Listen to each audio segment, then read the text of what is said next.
저는 1962년 아주 작은 아기로 태어났습니다. 너무 작아서 어머니께서는 보리까 시래기라고 부르셨습니다. 그렇게 작던 갓난아이는 시간이 흘러 성인이 되었고 이제는 190cm가 되었습니다.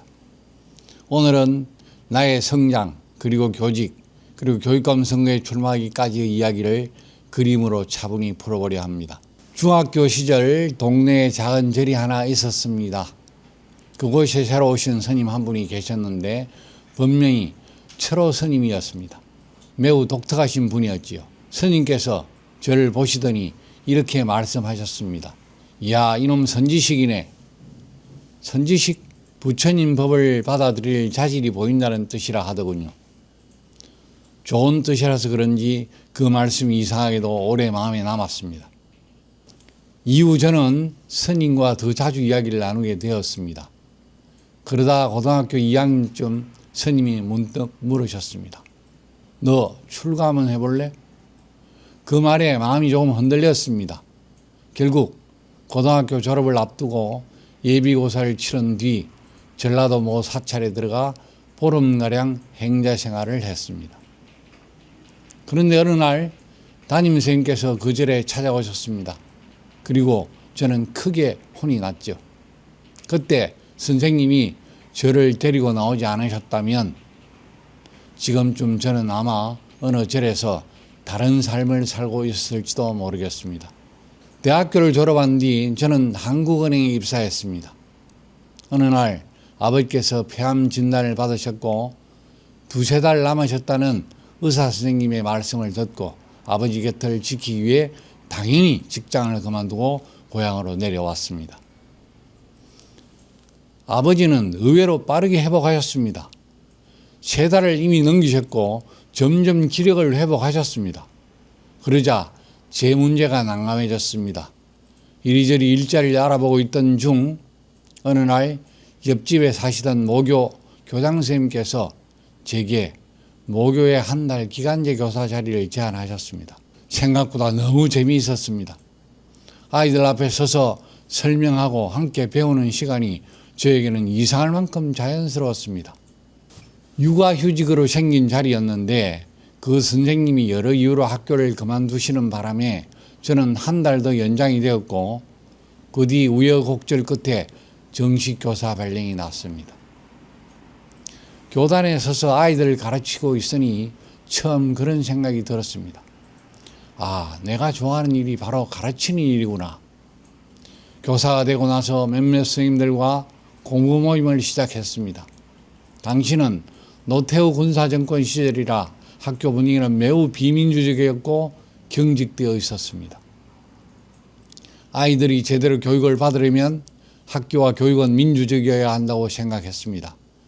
그런 고민을 하고 있던 저에게 운명처럼 전국교직원 노동조합이 다가왔습니다. 평교사협의회 시절부터 6명의 선생님이 함께 했고 자연스럽게 전교조로 이어졌습니다. 저는 그중 제일 어려서 분회장이 되었습니다. 전교조가 결성되고 탈퇴각서를 쓰라고 학교 요청을 거부하였습니다. 이미 학교는 해직 통보를 받아들고 책임 회피를 위해 저에게 사직을 강요했고 89년 1학기를 끝으로 저는 사직원을 내고 학교를 떠났습니다. 이 때문에 저는 해직교사로 불리지도 못했고 그 후 94년에도 그 어떤 국가의 배려도 없었습니다. 먹고 살 길은 망망했고 마음은 복잡했습니다. 우연히 전봇대에 붙어있는 트럭기사 모집 광고를 보았습니다. 그렇게 해서 운전을 배워 덤퍼트럭을 몰기 시작했습니다. 덤퍼트럭으로 시작해 마침내 설탕 나르는 일에 정착하였습니다. 당시 사람들의 인심이 좋았습니다. 설탕을 내려주면 몇 포대를 따로 챙겨주곤 했습니다. 운전을 하면서도 늘 여기서 주저앉으면 안 된다는 생각이 있었습니다.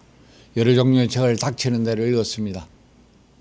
어찌어찌하여 다시 기간제 교사가 되어 학교로 돌아왔고 교사로 지내는 것마저도 참 고마운 시절이었습니다.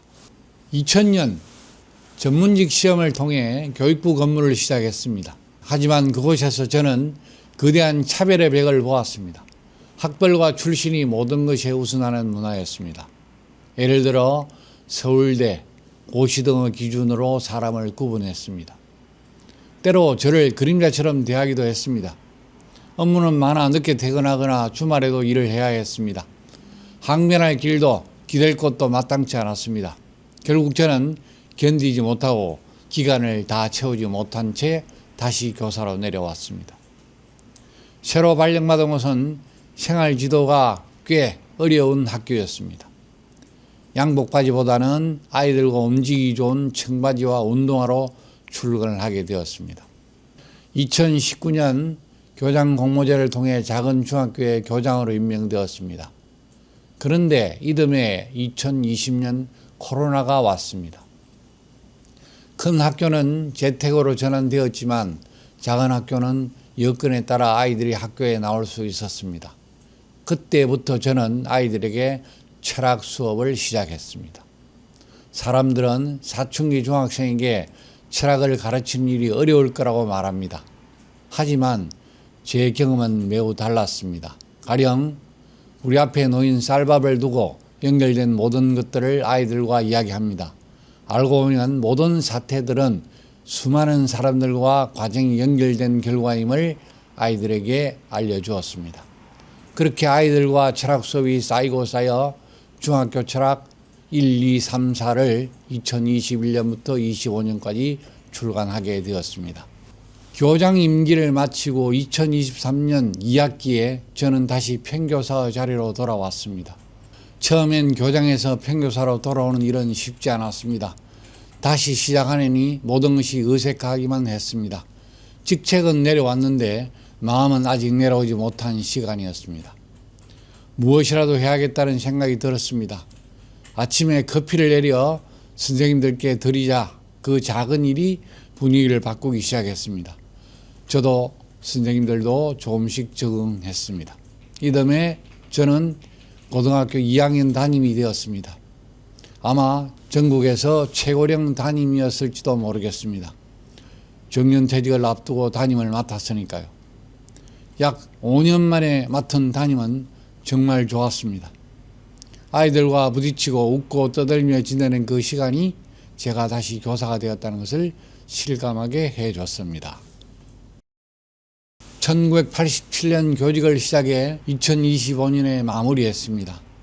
기간제 교사로 출발해 평교사, 해직과 복귀, 교육부 전문직, 교장, 다시 평교사까지 서로 다른 자리에서 교육을 경험했습니다. 현장 교사로 끊임없는 문제의식을 가지려 노력했으며 이러한 문제의식을 바탕으로 공모교장이 되어 합리적이고 다양한 노력을 기울였습니다. 그때 현장의 목소리를 경청하지 않는 교육청과 교육감을 보았습니다. 그래서 다짐했습니다. 정말 가까이서 도움이 되는 교육청과 교육감이 필요하다고 느꼈습니다. 그리고 2026년 저는 마침내 또 하나 운명 앞에 서 있습니다. 저의 경험을 바탕으로 경남교육을 현장 가까이에서 변화시키는 교육감이 되려고 합니다. 현장의 목소리를 맨 앞에 두는 교육감, 간절히 필요할 때 가까이서 힘이 되는 교육감이 되고 싶습니다. 고맙습니다.